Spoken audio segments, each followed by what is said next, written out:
Hey guys, welcome back to this episode of the Smalls RV Adventures. This week, we're going to be talking about RV hacks, off-grid, winter camping.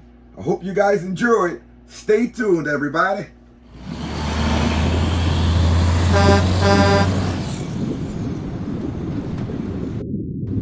Now guys, the most important thing that you are going to need when you're off-grid camping in your RV is going to be a generator.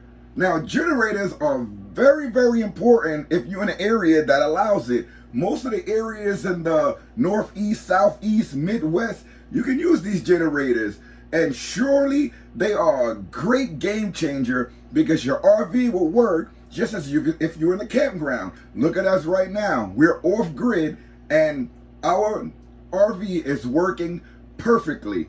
We're hooked up to a generator.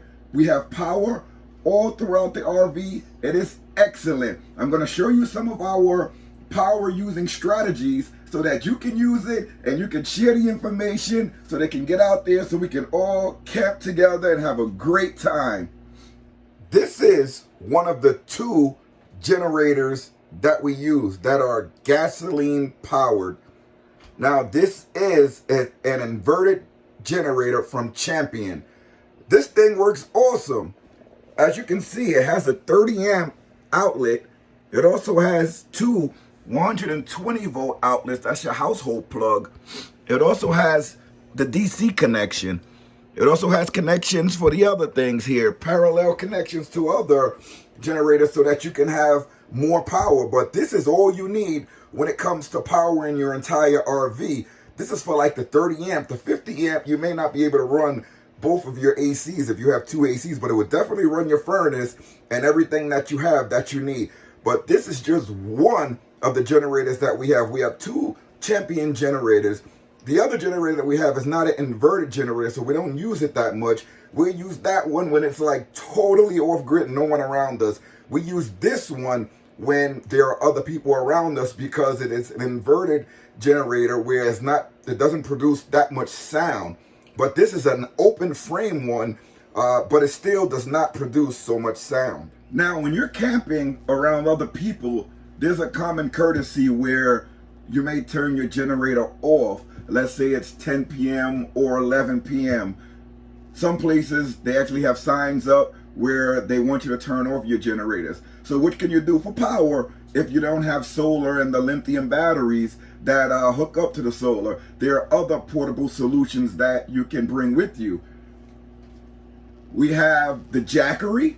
This is one power solution that you can use, and this powers most things in the RV, most things in your home. So this is just one option. These batteries come in several different sizes, but that's just one option. Another option is a bigger battery. This one is from Milan. We're going to review this battery in one of the next videos, but this one is big enough to power your coffee maker, your toaster, your small electric heater. It's enough to power a lot of things. So just having two different sources of power when you're out there off grid is great, because when you use your generator during the daytime, when it's allowed, because at the nighttime, you want to be courteous, you can recharge all of your portable batteries if you don't have solar. At night, you can use your portable batteries and they will power nearly everything in your rig. Therefore, in a combination of using both of these, you'll be able to stay off grid longer and you will have power. This is an awesome hack.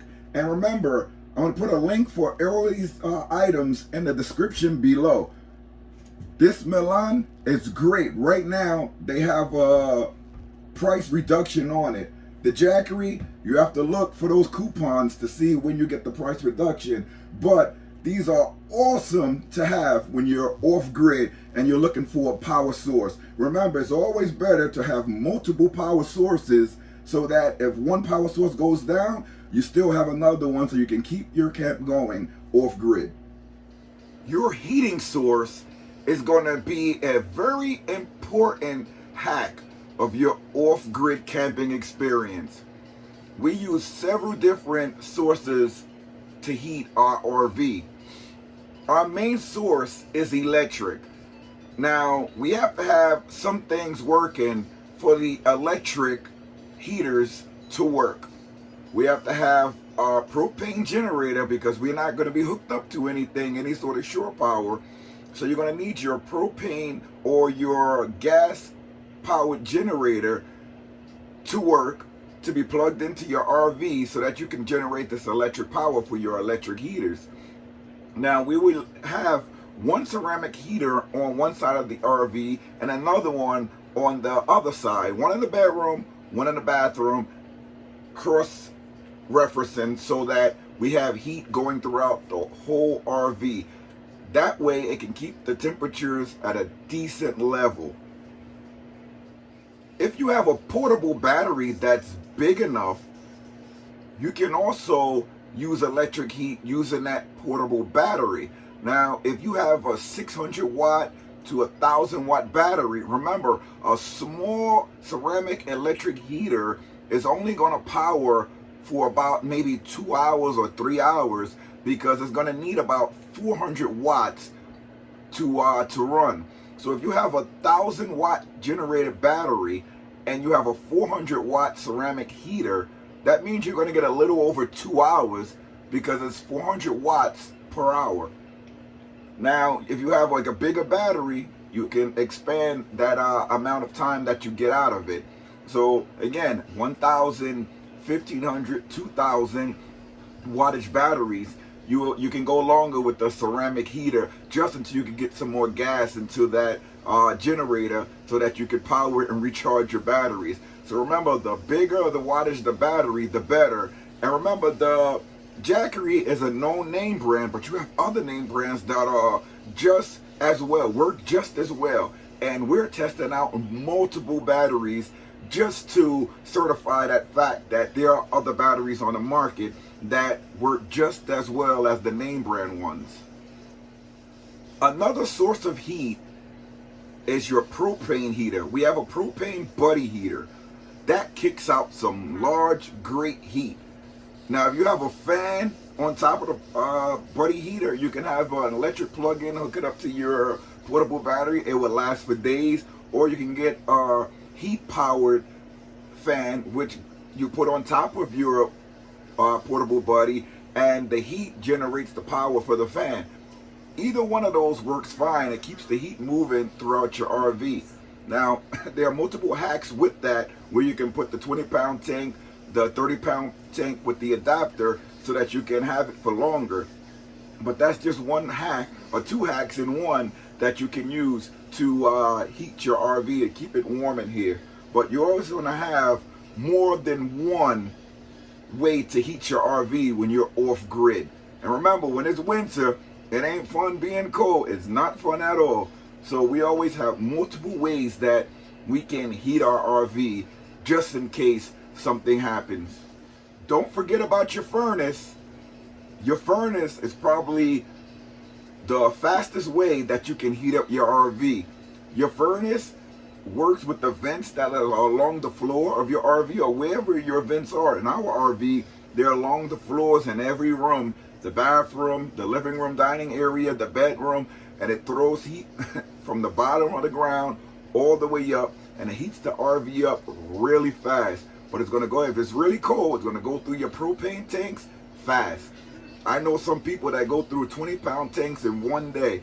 They like to stay comfortable. But if you have multiple sources of heat, you really don't have to use your furnace that much to keep warm and to be comfortable. So we have three sources.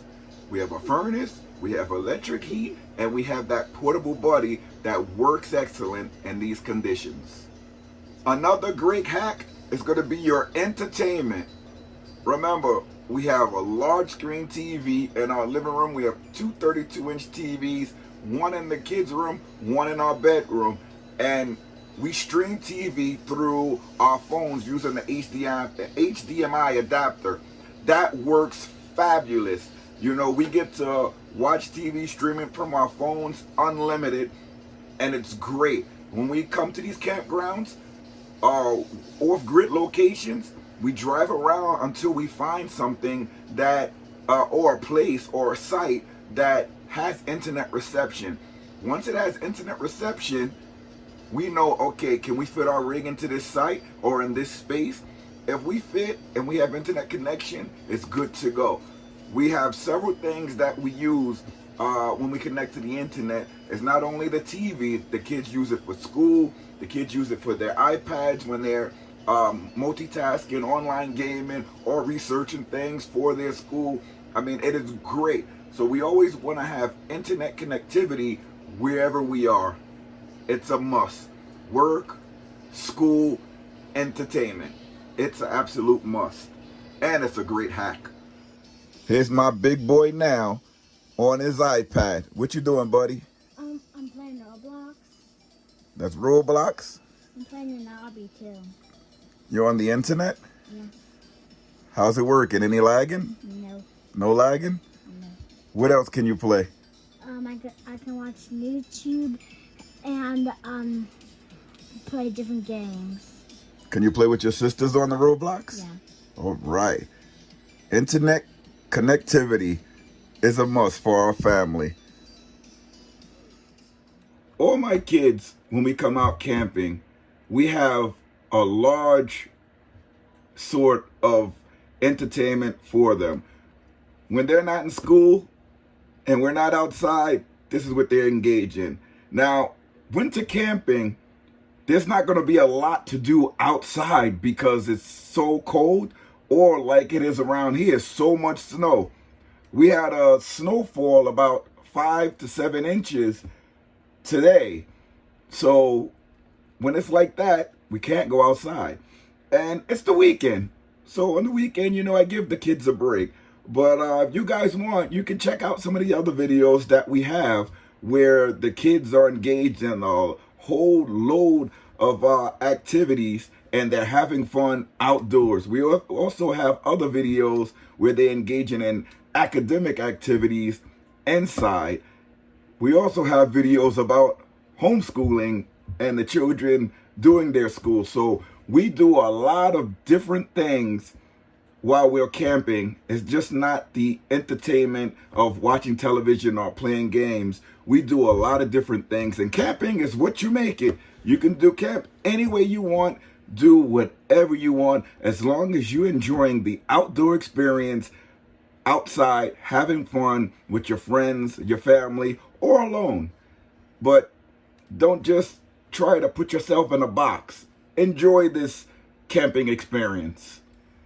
Again, no matter how we camp, we don't choose our campsites just by driving and seeing an open site. We have a big family, so we need the internet. We use the internet for nearly everything. Entertainment, work, school, we always need the internet. So when we choose our campgrounds or our off-grid locations, we always check to see if we have internet. If I have 2 bars, that's enough for my family to engage in any activity that they want. Again, we use T-Mobile. T-Mobile is absolutely great, and the service is awesome.